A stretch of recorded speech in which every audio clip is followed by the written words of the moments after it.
Kami mempersiapkan diri untuk melawan badai, tapi yang datang malah kabut. Kekecewaan Karsiaka saat Megawati tak turun di laga panas balas dendam melawan Manisa.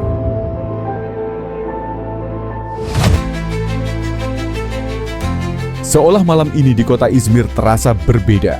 Langit berwarna begitu gelap, seolah menahan hujan yang tak kunjung turun. Lampu-lampu di Karsiaka Arena berpendar tajam, menembus kabut tipis yang menggantung rendah di atas atap stadion. Dari kejauhan, suara jenderang supporter Karsiaka berpadu dengan nyanyian yang menggema, irama yang bukan sekadar dukungan, tapi semacam teriakan penebusan. Mereka menunggu satu hal sejak sore, pertarungan dendam melawan tim yang pernah mempermalukan mereka, Manisa BBSK. Namun, ternyata malam itu ada sesuatu yang berbeda, sesuatu yang hilang, sesuatu yang tak kasat mata, tapi begitu terasa. Ketidakhadiran sosok Megawati Hangestri Pertiwi. Pertemuan sebelumnya antara kedua tim itu adalah luka terbuka bagi Karsiaka. Mereka dibantai 3-0 tanpa ampun, dan nama Megawati Hangestri menjadi momok yang terus menghantui ruang latihan mereka hingga kini.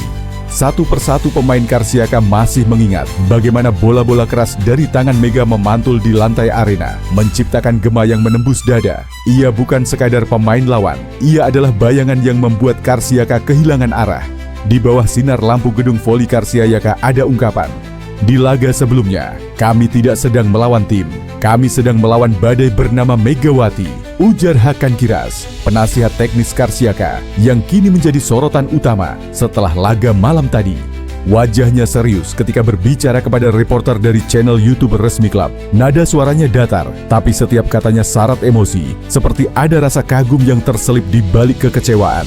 "Jujur saja," ucap Hakan perlahan, "kami merasa sedikit kecewa, karena sejujurnya kami sudah menyiapkan segalanya untuk menghadapi Megawati. Tapi dia tidak datang." Ia menarik napas panjang sebelum melanjutkan, menatap kamera seolah berbicara langsung pada ribuan supporter yang menonton dari rumah. "Kami ingin membalas kekalahan itu. Kami sudah mempelajari setiap geraknya, setiap servisnya, bahkan setiap cara dia menatap lawan sebelum memukul bola. Kami ingin menghadapinya secara langsung. Tapi ternyata, kesempatan itu belum datang."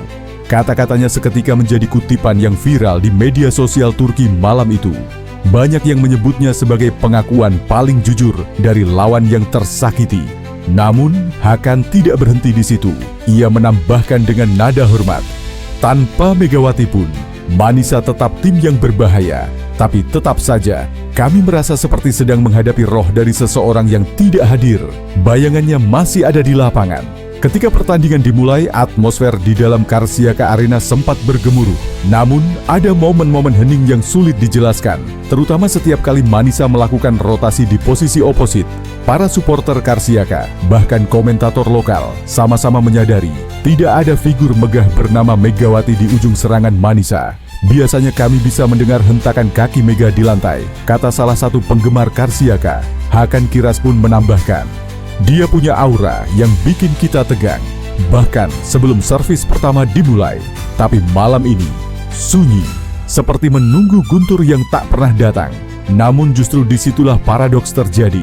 Tanpa Megawati pun, Manisa tetap tampil solid. Mereka tidak bermain dengan sosok bintang besar Asia, tapi bermain dengan kehormatan untuk nama besar Mega yang sedang absen. Bagi Hakan Kiras, yang dahulu adalah kapten tim voli putra Karsiaka, pertandingan ini adalah lebih dari sekadar olahraga. Ia paham apa artinya kehilangan figur besar di tengah tim, tapi ia juga paham apa artinya menghadapi lawan yang ditakuti semua orang. Megawati adalah tipe pemain yang membuat lawan berubah cara berpikir. Katanya, "Ketika dia ada, semua fokus kami tertuju padanya. Tapi ketika dia tidak ada, kami malah bingung harus fokus ke siapa." Sedangkan Tanja Grober sendiri bermain dengan trik yang berbeda. Dan mungkin itulah kehebatan dari pelatih Gorkem. Dan malam ini, itulah yang membuat kami kerepotan. Karena kami mempersiapkan diri untuk melawan badai, tapi yang datang malah kabut. Kalimat itu menggema di ruang konferensi pers seperti puisi kesatria yang kalah dalam perang batin. Di satu sisi, mereka tahu ketidakhadiran Mega adalah keuntungan besar. Tapi di sisi lain, mereka juga tahu pertandingan ini kehilangan sesuatu yang berharga tanpa sosok Megatron di seberang net. Laga ini seperti menonton film laga tanpa pemeran utamanya. Hakan menutup wawancara dengan kalimat yang menyentuh banyak hati. "Kami tidak ingin menang karena lawan kami tidak lengkap. Kami ingin menang karena kami pantas. Jadi, Megawati, jika kamu mendengar ini, cepatlah kembali.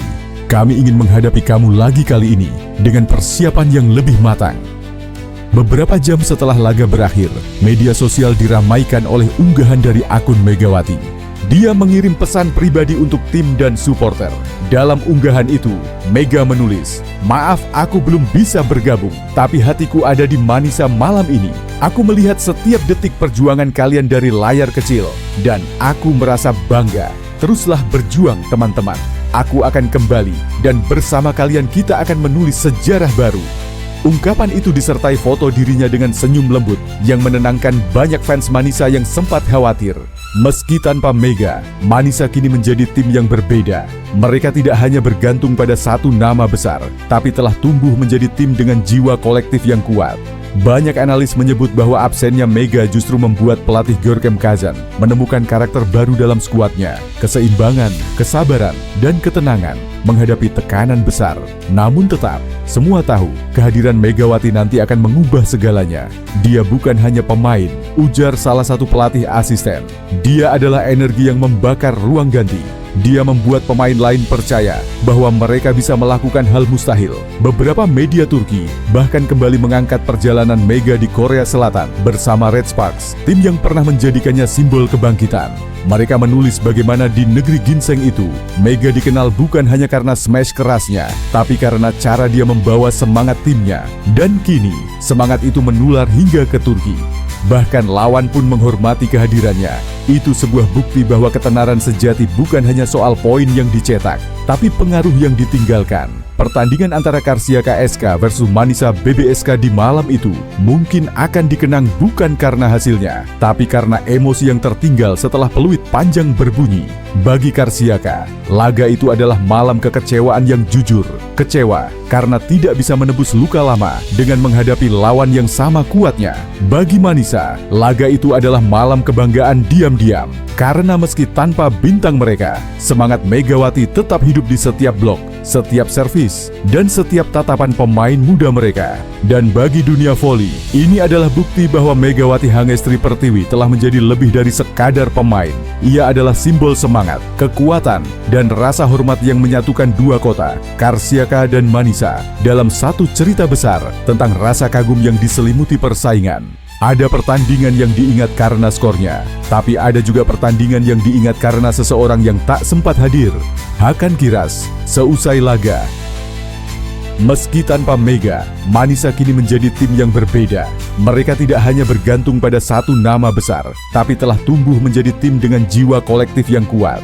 Banyak analis menyebut bahwa absennya Mega justru membuat pelatih Görkem Kazan menemukan karakter baru dalam skuadnya, keseimbangan, kesabaran, dan ketenangan menghadapi tekanan besar.